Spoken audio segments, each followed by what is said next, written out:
I thought the client was always right and you should do anything to make them satisfied, right? Yeah, but not really. This project is made with something my customer initially didn't ask for. Throwback to about a week ago. It's like 9 in the evening and I'm working on a video. Nothing special, just editing. When I get a notification on my phone and on my PC at the same time, which doesn't happen that often. It's mostly on my phone, so it has to be something important. I check out what it is, turns out it's an order notification for my website, for one of the pieces that's not a custom order, which I haven't sold one of yet. Someone ordered the classic textured band, this one specifically. So this was my first all-natural sale on my website, which is a huge milestone for me. To have a sale on my website for a piece which was not advertised at all. About a day later though, I had this order packed up and was about to seal it in the final shipping box, when I got a message from the same person, asking if I also make copper rings. I tell him, yeah, of course I can make you a copper ring.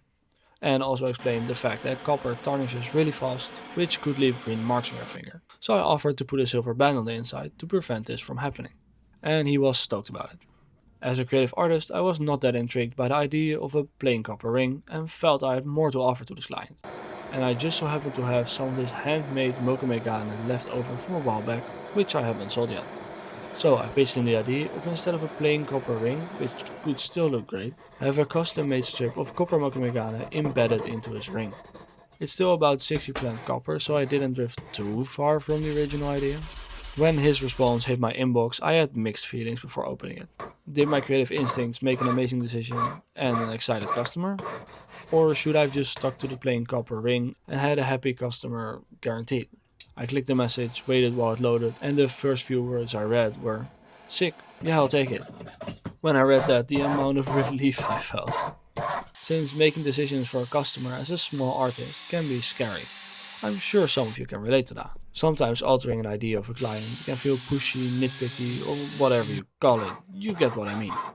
But as a craftsman, artist, or creative with years of experience, it's sometimes best to let your knowledge, which not everyone has, and your vision of what is going to look okay and what is going to look amazing guide you into making decisions with or for your client, even if that means turning a hard left on the idea they originally had.